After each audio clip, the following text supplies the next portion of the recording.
Vous vous êtes jamais posé la question, mais qu'est-ce qu'il veut bien dire le psalmiste par ce chanter au Seigneur un chant nouveau, et à chaque fois, on chante toujours les mêmes chants dans nos paroisses? Il parle du cri du cœur, le chant qui sort de ton cœur à toi. Il n'est plus question de celui qui chante juste ou qui chante faux. Il est question de la mélodie qui sort de ton cœur. Jésus veut entendre la mélodie de ton cœur. Il veut entendre ton cœur parce qu'il t'aime.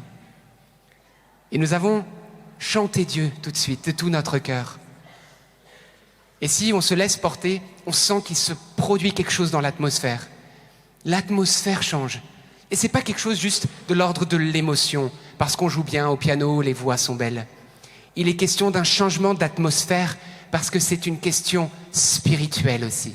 Alors bien sûr qu'on est humain et qu'on est heureux quand ça chante bien, mais moi j'ai entendu plein de beaux concerts avec des gens qui jouaient très très bien et qui chantaient très bien, mais ça ne m'a pas transporté au ciel.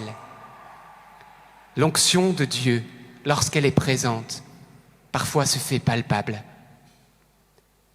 Parce que Jésus, et c'est Dieu qui le dit dans la parole de Dieu, il est écrit que Dieu habite les louanges de son peuple.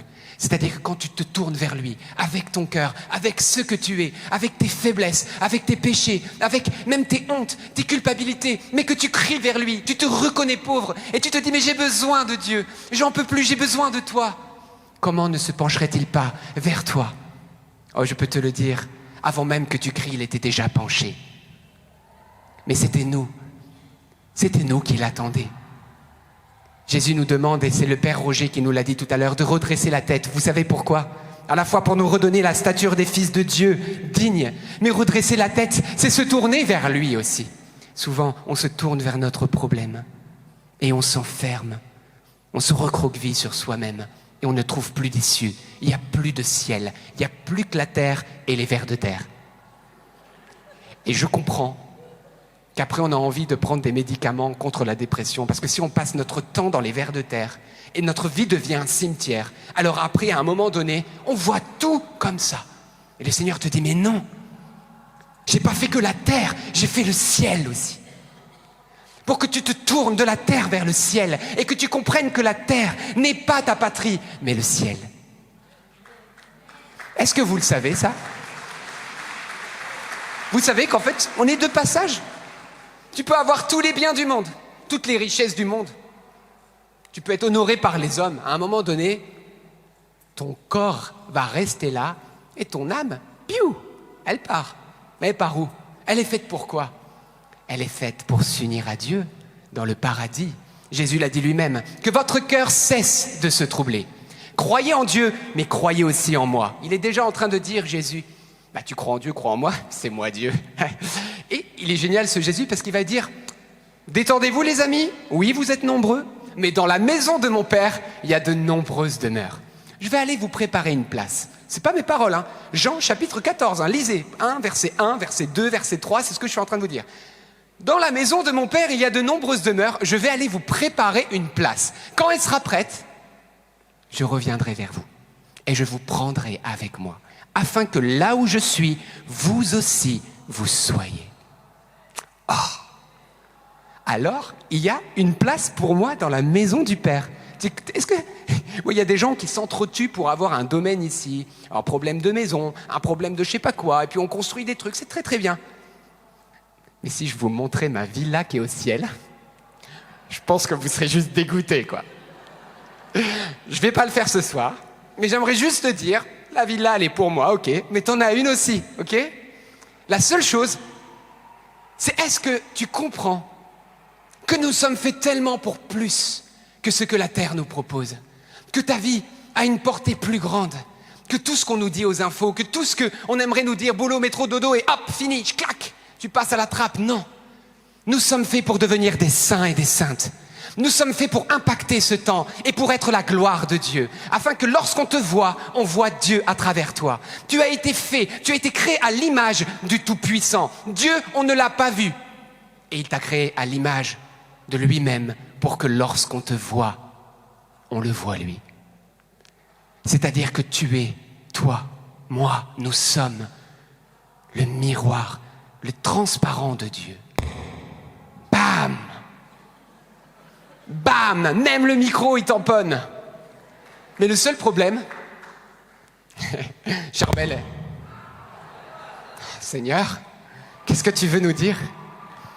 Charbel qui est juste là, il applaudit parce qu'au Liban, vous savez, on est assez décontracté, donc il y a pas mal de Libanais ici, les Libanais qui sont venus d'ailleurs du Liban, quelques-uns, donc merci pour votre présence.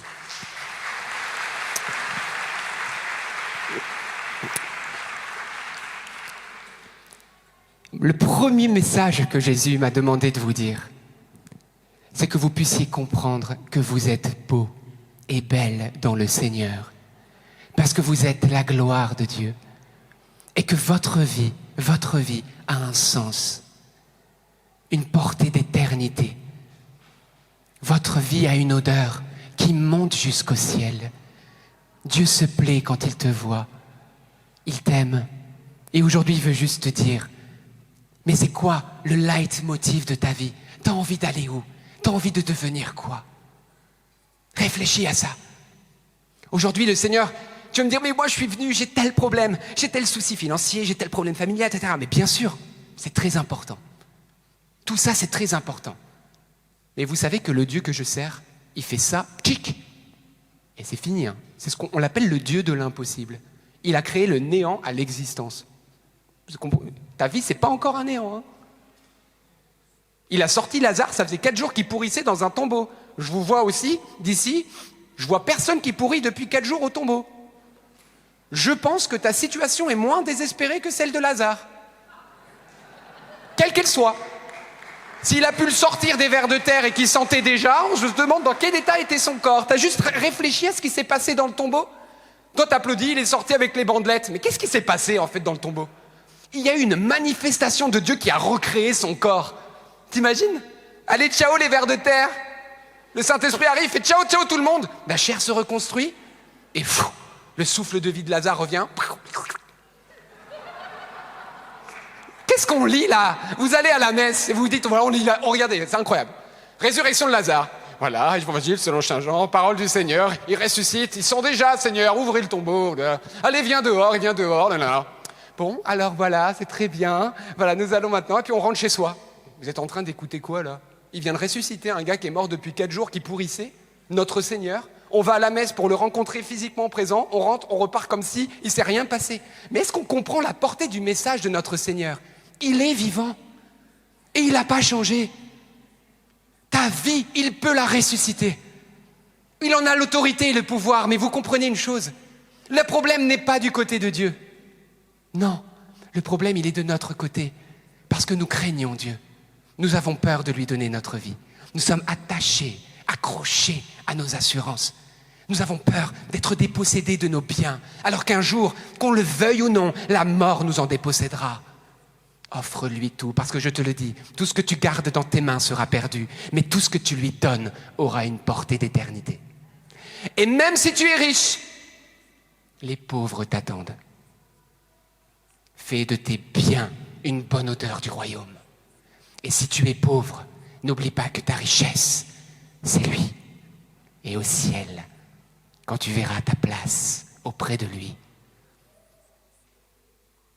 tu sauras même plus ce que c'est que la pauvreté.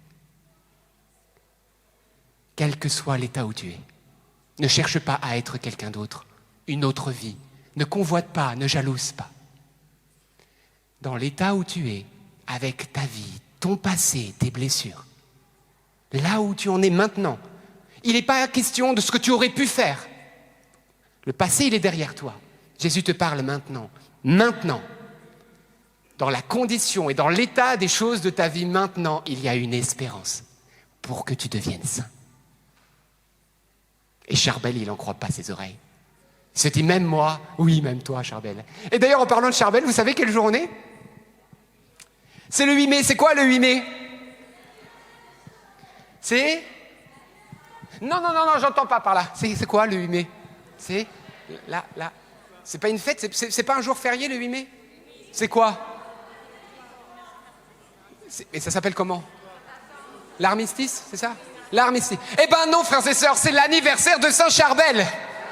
Le 8 mai, c'est l'anniversaire d'un grand saint. Alors oui, c'est l'armistice, c'est beau, on est très heureux de tout ça, mais c'est aussi l'anniversaire de Saint Charbel. Donc comprends Charbel, Le Seigneur va pas te louper, hein. Il est venu du Liban, hein, pour être ici. Mais c'est pour vous dire... Alors d'ailleurs, Saint-Charbel, qui connaît Saint-Charbel? Est-ce que vous savez qu'il a plus de 29 000 miracles dans un dossier à son actif par les prières qu'il obtient?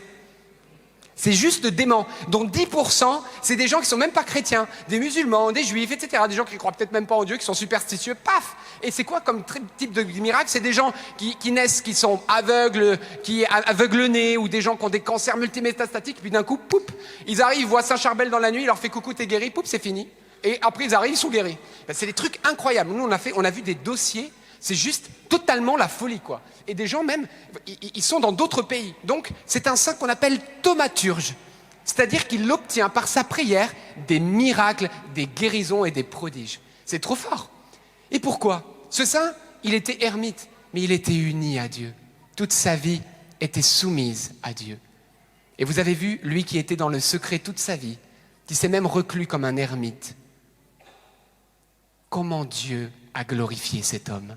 Puisqu'aujourd'hui, même vous qui êtes en France, vous connaissez cet homme barbu.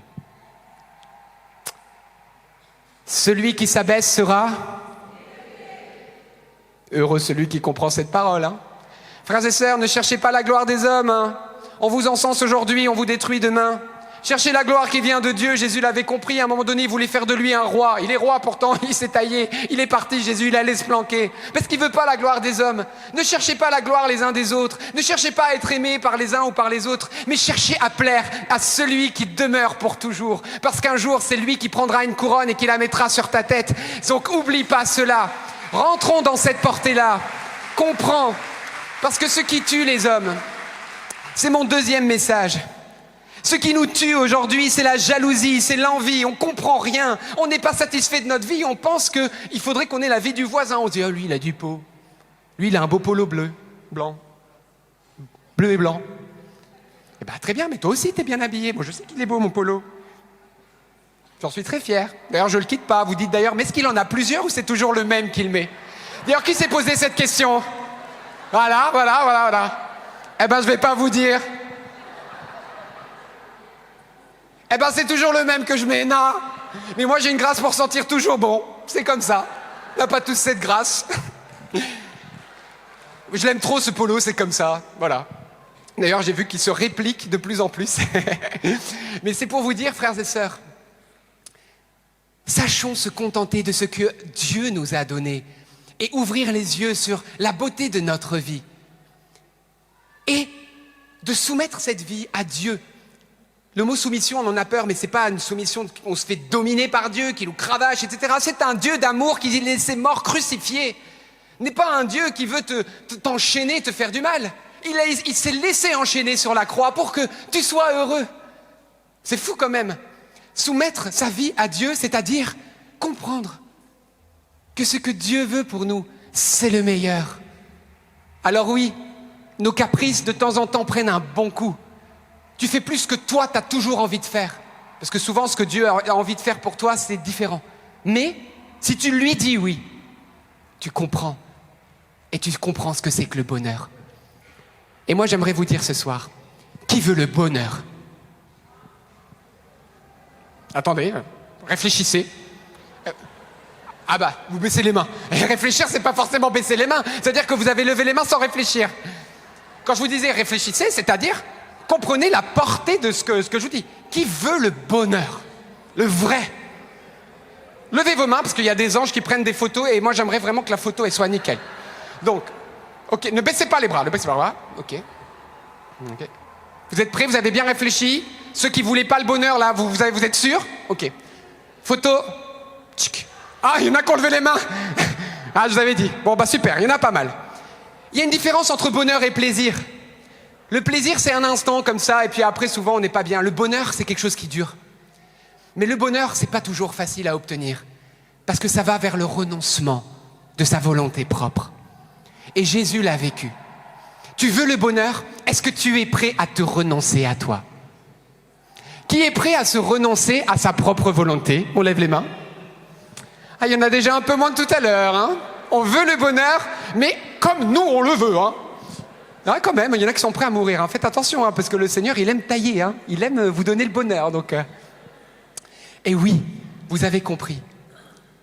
Ta vie, comme tu es, Dieu veut te donner le bonheur. Ça se trouve, tu vas rester malade physiquement, mais dans ton cœur, tu vas avoir le ciel et tu auras le bonheur. Ça se trouve, tu vas perdre ta maison, tu vas perdre des biens, ok. Mais tu auras le bonheur, parce que Jésus, il est là. Et ça se trouve, tu vas garder ta maison aussi. Hein. Je ne me dites pas, Alberto, il a dit que c'était foutu pour ma maison. Je suis sûr que c'est un signe, il l'a dit. À 19 minutes 30, je suis sûr que c'est pour moi et tu déprimes. J'ai rien dit. Je te dis juste que ton bonheur n'est pas dépendance directe de ta villa qui est peut-être en péril en ce moment, ok? Je t'ai dit que tu avais une villa là-haut qui n'est pas en péril. Amen.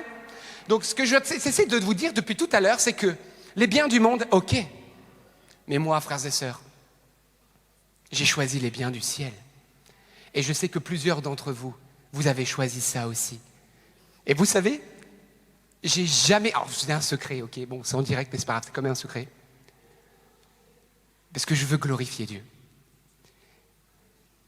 Je n'ai jamais été autant béni matériellement que depuis que je me suis détaché du matériel.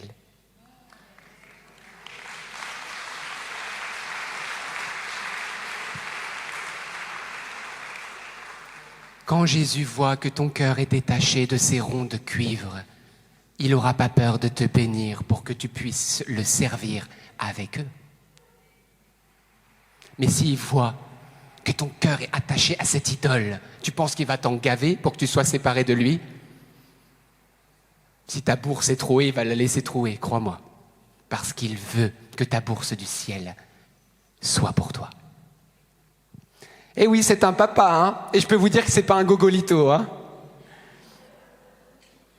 Le bon Dieu, il t'aime tellement qu'il est prêt à tout pour t'avoir avec lui. Et à tout, c'est à tout.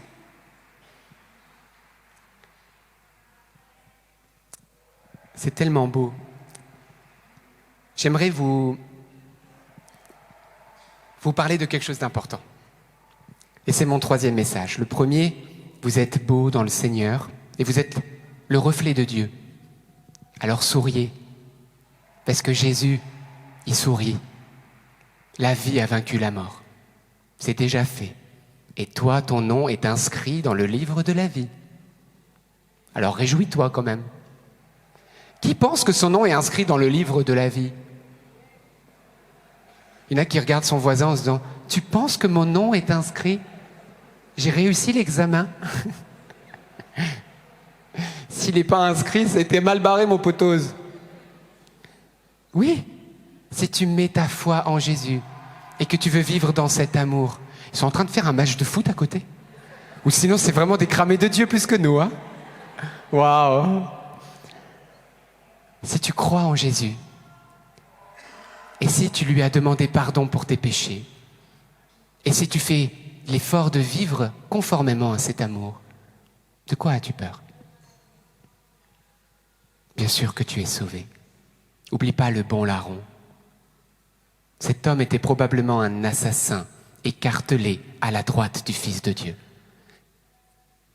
Mais au dernier moment, avec un cœur sincère et contrit, il s'est tourné vers lui. Il a vu ses péchés, il s'est dit, mais mon Dieu, ma destination, c'est l'enfer. J'ai fait tant de mal. Il avait entendu parler de Jésus, cet homme, puisque vous avez vu les paroles qu'il va dire. Vous vous êtes déjà posé cette question. Le bon larron. Il a fini sur une croix en même temps que Jésus. J'ai envie de dire, dans son malheur, il y en a qui sont morts crucifiés sans Jésus à côté, hein? Bon. Mais probablement que cet homme avait entendu parler des miracles de Jésus. Peut-être même qu'il était à un moment donné dans la foule. Et il a posé un acte, peut-être, de tuer quelqu'un, ou de voler, ou de faire quelque chose d'infâme, alors qu'il avait entendu parler de ce Jésus. Pourquoi? Parce qu'il va lui dire une parole qui même atteste qu'il est le Messie. Cet homme a compris que Jésus, cet homme qui était crucifié à côté de lui, était le Messie. Alors que les pharisiens qui passaient leur temps à bachoter Isaïe n'avaient pas compris que le Messie, c'est lui. Il va lui dire, ne m'oublie pas. Ne m'oublie pas. Quand tu viendras dans ta gloire, il est en train d'appeler l'avènement du Fils de Dieu. Ne m'oublie pas. Est-ce que tu vas penser à moi quand tu vas trôner en juge suprême? Il est en train de reconnaître l'identité de Jésus. Et là, Jésus va lui dire cette phrase. Il n'a pas fait un listing de ses péchés. Est-ce que vous savez ce qu'il a fait, le bon larron? Qui sait? Personne. Ben oui, parce que dans l'Évangile, c'est pas écrit. Il ne nous est pas dit qu'il s'est confessé publiquement. Mais Jésus a vu son cœur à ce moment-là. Peut-être qu'il avait plus de souffle, cet homme, pour dire ses péchés. C'était peut-être ses dernières paroles. Il n'en pouvait plus. Ne m'oublie pas quand tu viendras dans ta gloire. Et Jésus le regarde, et lui aussi, il n'en peut plus. Il lui dit, aujourd'hui, tu seras avec moi dans le paradis. Cet homme a vu dans les yeux de Jésus qui était en train de mourir le ciel. Et il est entré, peut-être le premier. Et des derniers seront des premiers. Et aujourd'hui, tu veux discuter avec Dieu de tes péchés et de la grandeur de tes péchés et que ça peut t'empêcher de rentrer au ciel. La seule personne qui peut t'empêcher de rentrer au ciel, c'est toi. Aie confiance en Jésus-Christ. Ta confiance en lui, ta foi en lui te sauvera. C'est chouette, non? Est-ce qu'il y en a qui se reconnaissent comme des grands pécheurs? Vous, madame? Oui. Elle me dit ça en plus avec un grand sourire. Il n'y a que dans l'église de Dieu qu'on sourit en reconnaissant qu'on est des pécheurs. Ailleurs, c'est « je suis pécheur, je ne suis pas sauvé, qu'est-ce que je vais pouvoir faire concrètement pour être sauvé ?» Et les chrétiens « Ah Seigneur, je suis pécheur, mais je te souris parce que je sais que tu as pitié de moi et que tu m'aimes et que tu vas me sauver. » C'est trop beau ça. J'aurais dû vous prendre en photo.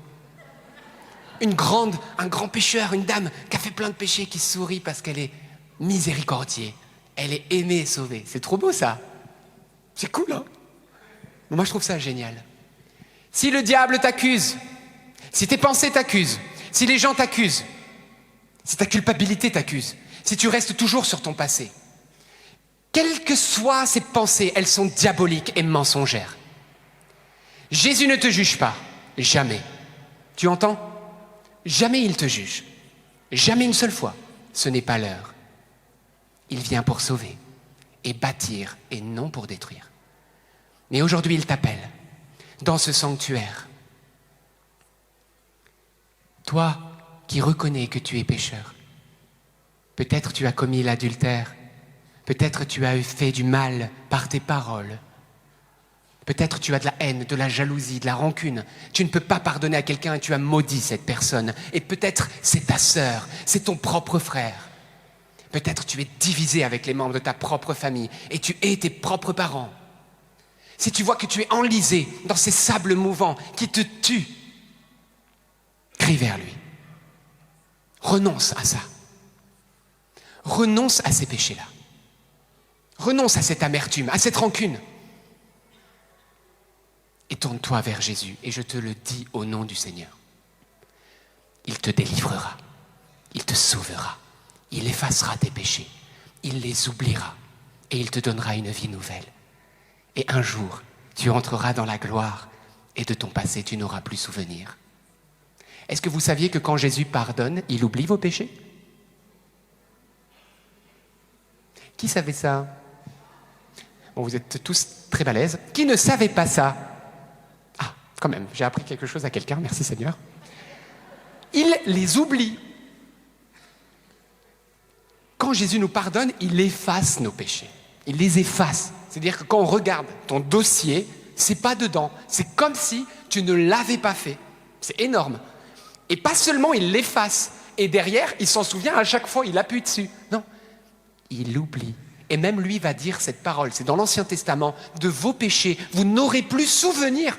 Même nous, à un moment donné, on n'en aura plus souvenir. Alors parfois on s'en souvient et ça peut nous amener en humilité, pas en culpabilité, en humilité de se dire « Waouh, Jésus m'a amené d'ici à ici, comme il est bon, comme il est grand. » Oui, c'est bien que parfois on se souvienne d'où le Seigneur nous a ramenés, pour qu'on le glorifie.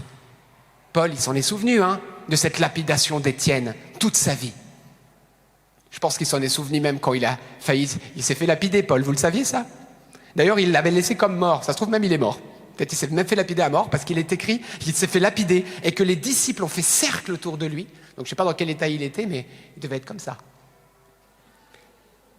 Et il s'est relevé. Passage très mystérieux. Est-il ressuscité à ce moment-là? En tout cas, il a dû vivre une grâce de guérison, parce qu'à l'époque, quand on lapidait, c'était pas juste pour se marrer, c'était une lapidation à mort. Donc, je pense qu'à ce moment-là, il s'est souvenu d'Étienne. Je pense que Paul, il avait la contrition de ses péchés. Alors, je ne suis pas en train de vous dire que pêche et tu seras sauvé, Non. Si tu ne les regrettes pas, si tu ne rentres pas en contrition, parce qu'on ne se moque pas de Dieu, non. Jésus est écartelé sur la croix à cause de nos péchés. Nous n'allons pas continuer à lui mettre la couronne d'épines et danser à côté de lui, Ah non. On ne se moque pas de Dieu. Un cœur contrit comme le bon larron. La haine et l'horreur du péché. Se séparer de ce qui nous sépare de Dieu. Et je peux te dire, si tu prends cette disposition dans ce sanctuaire, si tu quittes tes relations mauvaises, si tu quittes tes mauvaises habitudes et que tu dis au Seigneur, je suis prêt. Si ton œil t'amène à pécher, arrache-le et jette-le loin de toi, parce qu'il vaut mieux aller au ciel borne qu'avec tes 2 yeux dans la géhenne. Bien sûr, je ne vous dis pas de vous arracher les yeux, mais parfois c'est douloureux, la conversion. Mais moi je te le dis, si tu es prêt à renoncer à cet œil adultère, à cet œil mauvais, Dieu te donnera ses propres yeux. Il te donnera ses propres mains. Alors oui, aujourd'hui, je vous en supplie, c'est le premier jour de ce rassemblement. Laissez-vous réconcilier avec Dieu, là où tu en es. Et tu te dis comment? Va te confesser.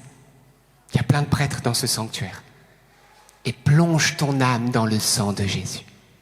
Et si ça fait longtemps, la joie qu'il va y avoir au ciel pour toi va s'entendre plus que les cris qu'on a entendus tout à l'heure. Jésus te sourit. Il condamne personne ce soir. Amen. Et je vais conclure, et ensuite nous allons entrer dans ce temps de prière pour les malades. Mais ce qui est important d'abord, c'est que notre cœur soit guéri. Tous les malades que Jésus a guéris il y a 2000 ans sont remords, ils sont morts. Et même les morts qu'il a ressuscités, Lazare, il est remort. Vous êtes au courant qu'il est remort? Et il n'est pas ressuscité pour le coup, pas encore.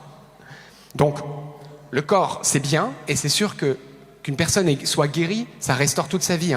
C'est énorme. Je vous donne 2 exemples. On était au Liban, on était dans une assemblée de prière. Il y avait cette femme directrice d'une école francophone. Ça faisait 1 an qu'elle avait des problèmes de dos terribles, des infiltrations qui ne faisaient rien. Ça faisait 9 mois qu'elle était sous morphine, et ça ne faisait rien. Elle se réveillait 7 à 9 fois par nuit, à tel point qu'elle ne pouvait même plus se lever pour aller travailler. On était dans cette assemblée de prière, le Saint-Sacrement était là. Et puis il y a eu une parole de connaissance, une personne qui a un problème de dos, du côté gauche, le Seigneur est en train de te guérir. Instantanément, ses douleurs ont disparu de son dos. La semaine d'après, elle a pris le micro devant 1500 personnes dans cette assemblée. Elle a donné son nom, elle a mentionné toute sa famille, elle a dit qui elle était, et elle a dit voilà, parce que le Liban c'est 2 départements, tout le monde se connaît. Donc quand elle dit ça, c'est qu'elle est en train de s'afficher, elle n'est pas en train de babalater. Elle dit voilà, moi j'y connais rien à toutes ces sortes de prières, mais j'étais assise, j'ai ce problème dans le dos, du côté gauche. Et à un moment donné, il y a eu cette parole, le Saint-Sacrement se déplaçait, et mes douleurs ont totalement disparu. Et ça fait 1 semaine, et on l'a revue 1 mois et demi après, elle était totalement guérie. Elle ne prenait même plus un Doliprane. Toute sa vie a changé. C'est énorme, c'est énorme. On peut que dire merci à Dieu pour ça. La fois d'après, cette femme qui s'appelle Cynthia, pathologie de la hanche, dite génétique, elle était en Cannes, elle était dans cette assemblée, Et puis il y a eu cette parole de connaissance qui retentit. Une personne en canne est en train d'être guérie par le Seigneur, lève-toi et marche. Et cette femme était assise. Elle sent une chaleur traverser son dos. Elle est foudroyée par cette chaleur et ses deux jambes se mettent à bouger toutes seules. Elle est en train d'observer son corps et se dit, mais qu'est-ce que c'est que ça? Il faut comprendre qu'on est dans une église qui n'est pas charismatique. D'ailleurs, il y en a marre, tradit, charismatique, il va falloir s'arrêter. On a suffisamment de problèmes avec les problèmes politiques. Si on commence à faire de la politique dans l'église, il y a un grand problème. Moi, je suis tradit, moi, je suis charismatique, je suis de droite, je suis de gauche, mais excusez-moi, mais l'église, elle est traditionnellement charismatique. Donc, à un moment donné, on va suivre Jésus. On va arrêter de suivre des émotions, des sentiments. Je comprends pas. Charismatique, Jésus guérissait des malades, il avait des paroles de connaissance, Saint Pierre, Saint Paul guérissaient les malades, même leur mouchoir, quel charisme, les mouchoirs de Paul. Et Pierre, il avait le charisme que son ombre guérisse les malades. Donc, on va se détendre, puisque les deux colonnes de l'église Pierre et Paul étaient plus charismatiques que toi et moi, et même Paul parlait en langue. Donc à un moment donné, soit on suit ce que l'écriture et l'église dans sa tradition nous donnent, soit on a créé notre propre église. Mais ça, c'est le problème. Mais il faut que ça s'arrête à un moment donné. Tu ne comprends pas, tu n'as pas cette sensibilité, c'est très bien, mais tu ne critiques pas. Tout le monde respecte tout le monde. Tout le monde n'est peut-être pas appelé à prophétiser dans des assemblées, à prier pour la guérison des malades. Mais pourquoi tu critiques ? Reste tranquille, puisque c'est dans les Écritures. Et puisque Jésus lui-même a dit, voilà les signes qui accompagneront ceux qui auront cru. Aspirer aux dons supérieurs, particulièrement à la prophétie. Tu veux pour que je te plaise, que je désobéisse à la parole de Dieu ? Tu penses que je veux te plaire plus qu'à Dieu ? Mais tu te trompes, je prophétiserai 2 fois plus, par la puissance du nom de Jésus. Frères et sœurs, il faut qu'on arrête. Il faut qu'on arrête parce que le monde a besoin de Dieu.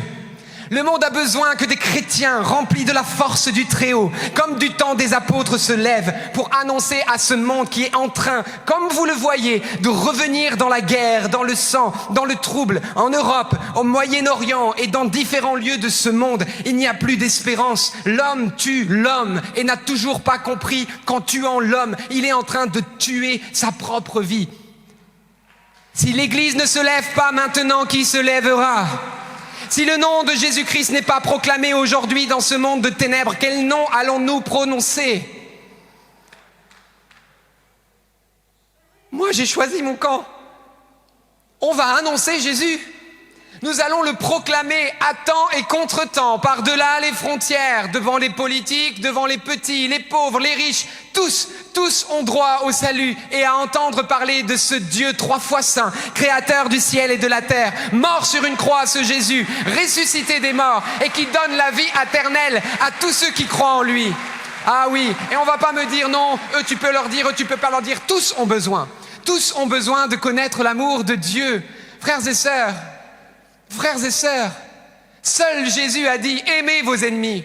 Il n'y a aucun autre endroit où il a dit « Bénissez ceux qui vous persécutent, faites du bien à ceux qui vous faites du mal ».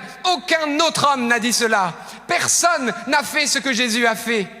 Il est le seul, l'unique, et il est incomparable. Sa parole a une portée d'éternité puisqu'il est la parole incarnée. Et nous allons cacher cela, nous allons le mettre à l'égal de tous. Non, il est le ressuscité. J'en suis témoin. Et je peux vous dire que il n'est pas né ceux qui va faire taire les enfants de Dieu, hein? De quoi nous on peut avoir peur, frères et sœurs? Et avoir peur de ceux qui tuent le corps. Mais c'est ce corps qui nous empêche d'aller voir Dieu, frères et sœurs. La folie des enfants de Dieu. Qui peut la comprendre? Paul lui-même disait « Oh, mon Dieu, comme j'aimerais pouvoir te rejoindre, mais bon, il faut encore que je bosse pour toi. » Mais il me serait préférable d'y aller, mais je pense qu'il faut plutôt que je reste. Ça, c'est l'amour. Ah là là. Vous savez, jouer à cache-cache avec Dieu, moi, à un moment donné, j'en peux plus. Il fait tellement de merveilles dans ma vie. J'en peux plus. Il est tellement bon. Il est tellement bon, le Seigneur. Quand tu choisis de vivre avec lui, il te bénit tellement. C'est un Dieu de bénédiction. À un moment donné, même, j'ai dit, Seigneur, tu me bénis tellement. J'en peux plus. Mais j'avais honte après de dire, parce que j'en dis, mais pourquoi? Mais je suis pas mieux qu'un autre. Mais choisis-le à 100%. Donne-lui tout. Ne sois pas comme ça, comme ci, comme ça, comme ci, parce qu'il est écrit qu'il n'espère rien recevoir, celui qui est chancelant, comme l'écume des vagues. Non. Sois droit et ferme, parce que Dieu est droit et ferme. Approche approche-toi de lui, il s'approchera de toi. Il te donnera plus que tous les désirs de ton cœur. Et en plus, je crache de bénédiction. Là, j'ai vu cette pluie de grâce. Oh oui, la pluie de bénédiction va arriver en son temps et dans ton champ. Grâce à Dieu, pas moi, hein, c'est pas ma pluie. J'ai vu ça, ça m'a étonné, mais c'est pour ça que je laisse une certaine distance entre moi et le premier rang. Je ne m'approche pas, madame. Hein. La dame qui est là me dit, ouais, c'est bien. Hein. 4 mètres. Parce qu'elle a vu que ça a fait presque 2 mètres. Hein. Ne vous inquiétez pas, je recule d'un pas. Mais c'est pour vous dire. C'est pour vous dire.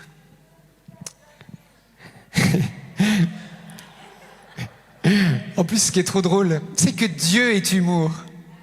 Parce que franchement, on en a marre d'être malheureux. Malgré les peines que nous traversons, malgré toutes les horreurs que nous voyons autour de nous. Et de larmes, il n'y aura plus dans le monde nouveau. Et de mort, il n'y aura plus. Mon espérance est en Dieu. À un moment donné, vous savez que Dieu va rouler ce monde, hein, comme on roule un parchemin. Et il va créer un nouveau ciel et une nouvelle terre. Et il n'y aura plus de souvenirs des horreurs que nous entendons. C'est beau, hein? Celui qui guérit nos malades ce soir et qui a commencé à le faire, c'est celui qui va rouler cette terre là, et créer un monde nouveau. Moi, j'ai hâte. Hein. Je vous donne le deuxième témoignage parce qu'il est quand même fort sympa. Cette femme, elle était dans cette assemblée le jour où la dame, elle a témoigné de son dos. En fait, ce qui s'est passé, c'est qu'on était dans une église qui s'appelle Sainte-Thérèse, à Sahel au Liban. Il y avait le Saint-Sacrement qui était exposé, on a fait un temps de prière pour les malades. Il y avait 1000 personnes, il y avait tellement de guérisons, et c'était retransmis en live, comme ce soir, que le lundi d'après, impossible d'accéder à l'église. L'église était remplie, et les gens attendaient 45 minutes pour accéder à l'église, et même c'était la police qui faisait la circulation. C'était devenu un bazar divin, comme du temps de Jésus. Et donc, pendant qu'il y avait toutes ces personnes présentes dans cette église qui était full, cette femme, à son dos qui la traverse, etc., la chaleur dans son dos, ses jambes se mettent à bouger. Elle entend cette parole et se dit « Mais est-ce que c'est moi ?» et tout. Et puis elle regarde son corps bouger, et puis finalement elle se dit « Bon, je vais essayer de marcher. » Et puis là, on voit une dame qui se lève. Et puis la dame d'à côté, qui était quelqu'un de sa famille, prend sa canne. Et puis la dame, elle commence à marcher. Elle fait 2 pas, elle s'effondre en larmes. Elle fait 2 pas, elle s'effondre en larmes. Elle descend les escaliers, elle les remonte, elle s'effondre en larmes. Instantanément guérie de cette pathologie dite génétique de la hanche droite qui l'a fait souffrir depuis énormément de temps. Cette femme, on l'a revue plus tard. Ça avait impacté non seulement sa vie, mais la vie de sa famille. Son fils, 20aine d'années, il était là en train de dire oh, « C'est incroyable, Jésus a guéri ma mère. » quoi. Il y en a qui disent « Mais pourquoi vous priez pour la guérison des malades ?» Alors premièrement, parce que c'est un ordre de Jésus. Et moi, j'aime pas discuter les ordres de Jésus. Toi, tu peux discuter, hein. Moi, je discute pas. Quand on dit « Allez et guérissez les malades », moi, j'y vais, je prie pour la guérison des malades. Je réfléchis pas. Donc premièrement, par obéissance. Parce que c'est Jésus qui l'a demandé, ne l'oubliez pas. Hein. C'est pas une idée d'un homme, hein, d'un super charismatique. C'est Jésus qui l'a demandé. Deuxièmement, pourquoi Jésus le fait ? Ben, il le fait par amour d'abord. Parce qu'il a compassion de nous. Il passait des nuits, des jours à guérir des malades. Hein. Vous avez vu le nombre de témoignages de guérison qu'il y a dans les évangiles. C'est presque scandaleux. On se dit, mais pourquoi ils nous ont tout relaté ? Et le pire de ça, c'est que quand vous lisez Jean chapitre 20, Jean, il va mettre une petite touche dans les derniers versets, il va dire « Des signes, il en a fait bien d'autres !»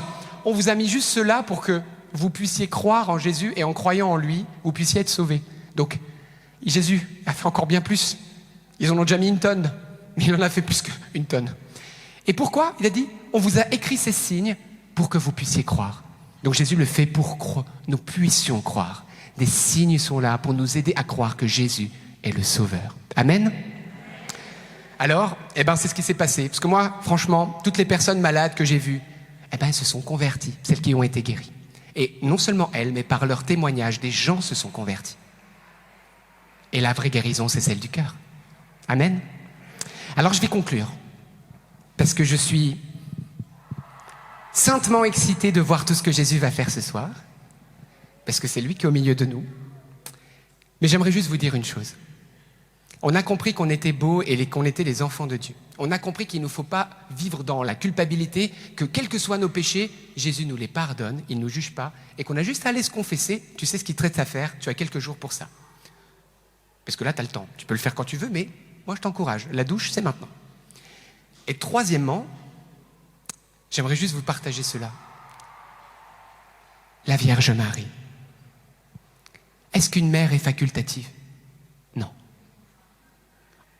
Je sais qu'on est dans un monde qui marche sur la tête.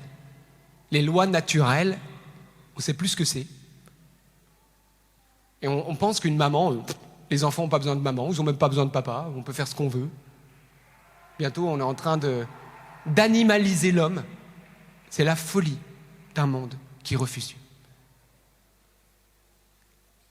Dieu a voulu que nous ayons une maman dans l'ordre de l'esprit. Et cette maman, c'est la Vierge Marie, qui apparaît partout comme une maman pour nous ramener à Jésus. Et moi, j'aimerais te dire,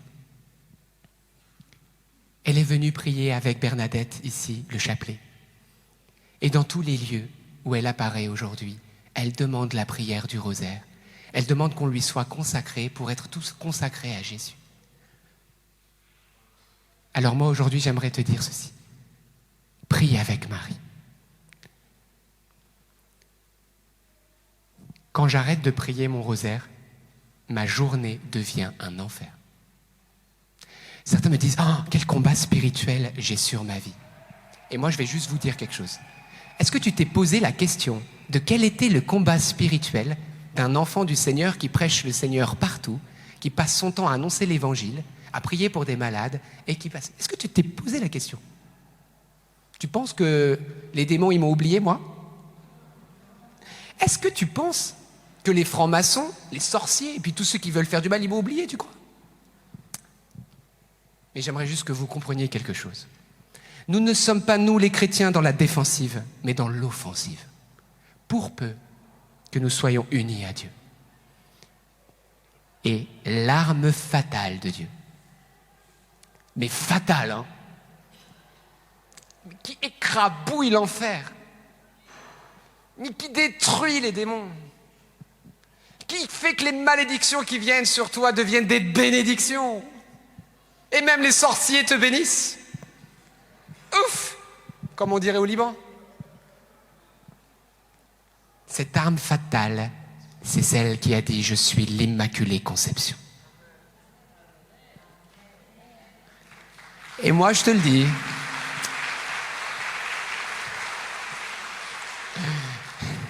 ce cordon ombilical qui fait que tu grandis dans la vie divine avec elle, il est plus que nécessaire aujourd'hui. On est dans un monde qui a besoin de la Mère de Dieu. Et vous vous dites, mais... Ouais, ok, mais bon, je peux quand même aller à Jésus sans elle, enfin, je peux me débrouiller. Je dis, ouais, c'est vrai. Tu peux faire ta course vers le ciel tout seul, mais moi, j'ai choisi d'être supporté par celle qui a porté le Verbe de Dieu, encouragé et même porté par elle. Tu comptes sur tes forces, mais moi, je te le dis, faibles sont tes forces. Mets ta confiance en elle, parce que je peux te certifier qu'elle est aux petits soins de ses enfants. Elle a envie de s'occuper de ta vie. Vous savez, j'avais du mal à dire une dizaine dans ma vie. Et quand j'ai commencé à prier le chapelet, c'était très dur pour moi. Et quand quelqu'un est venu me dire que la Vierge demandait le rosaire, c'était très très dur pour moi. Très très dur. Mais j'aimerais vous dire ceci. Tout est une question de volonté, d'habitude et de grâce. On prend des mauvaises habitudes. Et c'est facile de faire du mal et de pécher. Hein? Au début, c'est pas un peu plus difficile, mais après, ça devient facile. Avec le chapelet, c'est pareil. Au début, c'est un peu difficile. Puis après, ça simplifie. Et puis tu reçois la grâce. Et puis tu en as le goût. Eh bien, moi, j'aimerais te dire, commence une dizaine. Offre-lui ça. Puis un jour, tu auras envie d'en dire 2. Puis après, toi qui es parisien, tu es dans les bouchons, tu te dis, mais purée, j'en ai marre de pester. Je vais dire une 3e dizaine. Puis un jour, tu vas te rendre compte que tu dis ton rosaire dans les bouchons parisiens. Et tu vas commencer à bénir les bouchons parisiens. D'ailleurs, est-ce qu'il y a des Parisiens ici? Bénissez les bouchons, les gars! Dieu vous donne une opportunité pour prier le rosaire. Vous n'avez aucune chance d'échappatoire. Les bouchons sont un lieu de sanctification. Donc, comprenez. Il m'est arrivé de prier moins et je peux vous dire que le diable ne me loupe pas à ce moment-là. Et j'ai compris l'intensité. Je me souviendrai une fois, j'étais dans une retraite et sincèrement, j'ai jamais raconté ça. Mais c'est pour que vous puissiez comprendre la portée de la puissance de la Vierge Marie. J'étais dans un combat spirituel énorme, dans une retraite au Liban, dans un lieu à l'écart. Et j'ai été pris de plus que des bouffées d'angoisse. C'était il y a 6 ans. J'étais dans cette chambre et j'étais certain que j'y resterais mort. C'était l'enfer autour de moi, l'enfer. Et j'étais tout seul dans cette cellule et je peux vous certifier que l'angoisse était si forte, les ténèbres étaient si épaisses que je n'avais aucune possibilité. Je ne savais quoi faire. Je ne pouvais à peine bouger. J'étais tétanisé. Et c'était presque comme si je pouvais voir les démons autour de moi. C'était l'enfer. Et à ce moment-là, je me suis dit, qu'est-ce que je peux faire? Je n'arrivais même plus à parler. La seule chose que j'ai pu faire. Et je peux vous le dire que c'était sans cœur, sans méditer même des mystères. J'ai commencé à réciter des « Je vous salue Marie » comme un robot. Je vous salue Marie, pleine de grâce. Je ne réfléchissais même pas aux mots que je disais. Une dizaine était passée et je pouvais sentir physiquement que cet espace de ténèbres avait reculé. Et j'étais là en train de me dire, c'est quoi ça? Et j'ai prié une deuxième dizaine et je voyais que ces ténèbres s'éloignaient. Et j'ai commencé à prier une troisième dizaine et les ténèbres ont totalement disparu de cette chambre.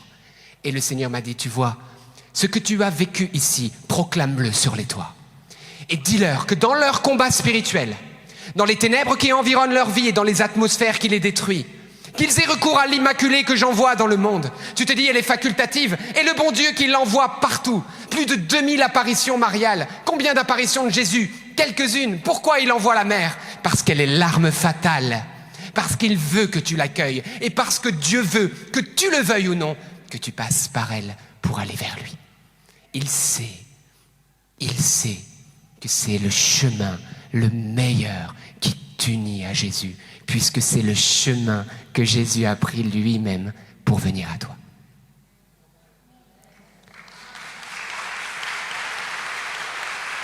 T'as pas de chapelet, t'inquiète pas, t'es à Lourdes, ils en vendent par milliers, ok? Donc, c'est le moment. Et moi, je vous y encourage et je vous en supplie.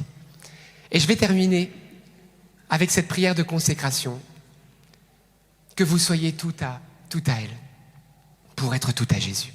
Parce que ne l'oubliez pas, toute dévotion mariale n'est qu'une vraie dévotion mariale lorsqu'elle amène à Jésus. Parce que Marie n'amène qu'à Jésus. Elle n'amène pas à elle-même. Amen. Plus j'ai été proche d'elle, plus j'ai été proche de lui. Et d'ailleurs, je vais vous raconter ça, c'est une petite dernière. Je disais aussi, mais comment je peux expliquer ce truc compliqué qui est que plus je m'approche de Marie, plus je m'approche de toi. Parce qu'il y en a qui me disent, oui, mais si tu pries trop Marie, après t'es trop loin de Jésus, et puis tu vois, tu peux pas aimer tout le monde à la fin. Enfin, c'est compliqué. Enfin. Et puis je dis, Seigneur, qu'est-ce que je peux faire? Et le Seigneur m'a donné une image qui est très pragmatique. Qu'il y a des chaussures avec des lacets. Marthe, tu sais faire tes lacets, toi? Incroyable. Et qui a fait un double nœud à ses lacets? Pourquoi vous avez fait un double nœud? Vous avez peur de perdre le premier nœud, c'est ça? De perdre la godasse. Oui. Eh bien, j'aimerais te dire ceci.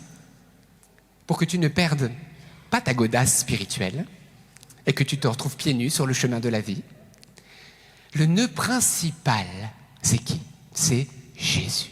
On est tous d'accord, c'est lui le seul sauveur, le seul Dieu qu'on adore. On n'adore bien sûr pas Marie, évidemment. C'est le nœud principal de notre vie. Mais, dans un monde bien chahuté, où parfois on prend même des sentiers bien douteux qui font que nos lacets, parfois notre nœud principal, il est un petit peu en danger, notre relation à Dieu, il est bon de faire un double nœud. Et ce deuxième nœud, qui n'est pas le premier, mais qui est tellement collé au premier, qu'ils sont presque un seul nœud, tellement ils sont proches, ce double nœud qui vient renforcer le premier nœud, comme Marie vient renforcer ta foi en Jésus, ce double nœud, c'est la Vierge Marie. Alors moi, j'aimerais te dire Fais ce double nœud dans ta vie spirituelle. Parce que ce deuxième nœud-là, il va faire quoi ? Il n'existe que pour renforcer le premier. Et Marie, c'est ça. Elle ne vit pas pour elle-même, mais pour son fils Jésus. Elle existe, elle est là que pour servir son fils Jésus. Amen. Alors quand tu verras tes lacets, tu penseras toujours, dans ma vie spirituelle, Marie est le double nœud. Et tu verras, oui, ta foi en Jésus-Christ sera fortifiée par ce nœud marial. Amen. C'est beau, hein, comme Dieu nous parle par des super images. Bah oui, il essaie de nous expliquer des choses complexes facilement. Alors on va faire cette prière de consécration. Si vous le désirez, si vous voulez être tout à Marie, pour être tout à Jésus, et rentrer, j'ai envie de dire, dans ses entrailles maternelles, pour grandir spirituellement. Alors je vous invite à fermer les yeux, et nous allons faire cette prière de consécration à Jésus par Marie.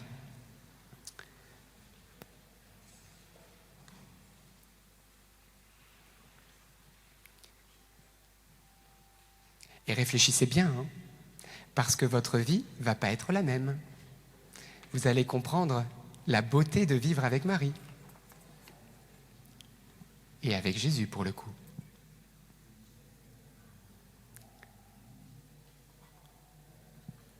Vous allez pouvoir répéter et prier cette prière après moi.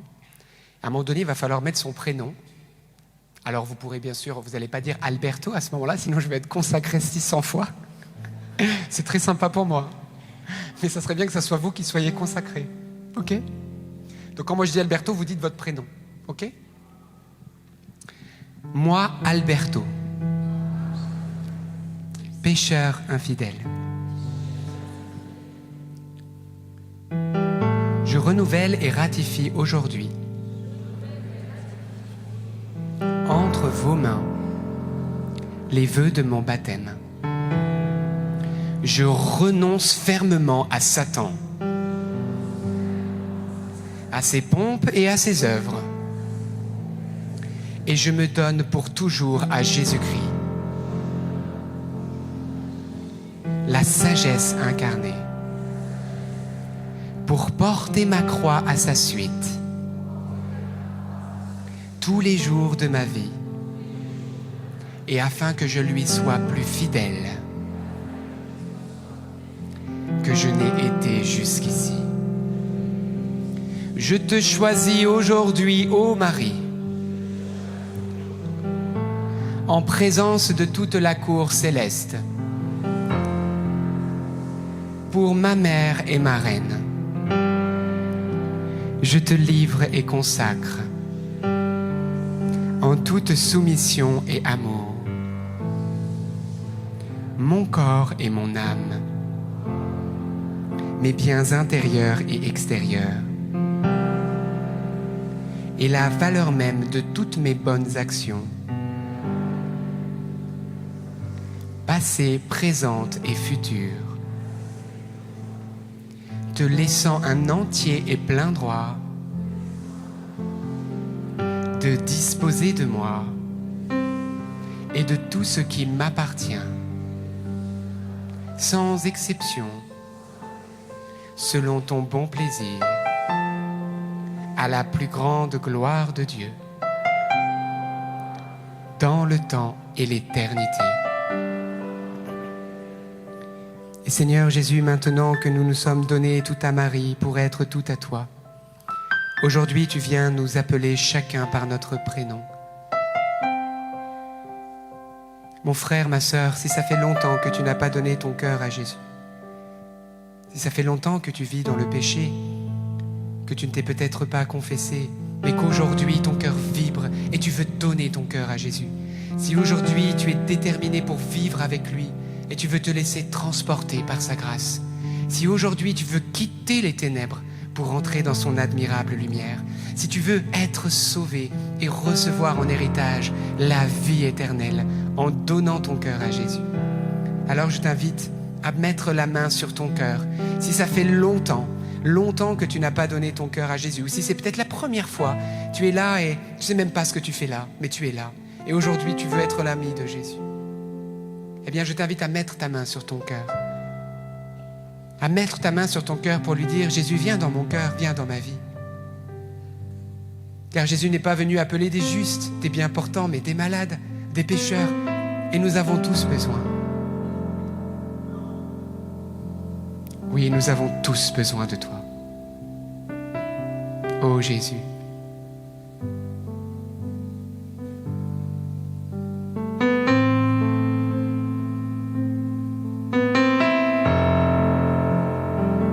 Et dans ton cœur, tu peux lui dire cette parole. Jésus, je suis à toi.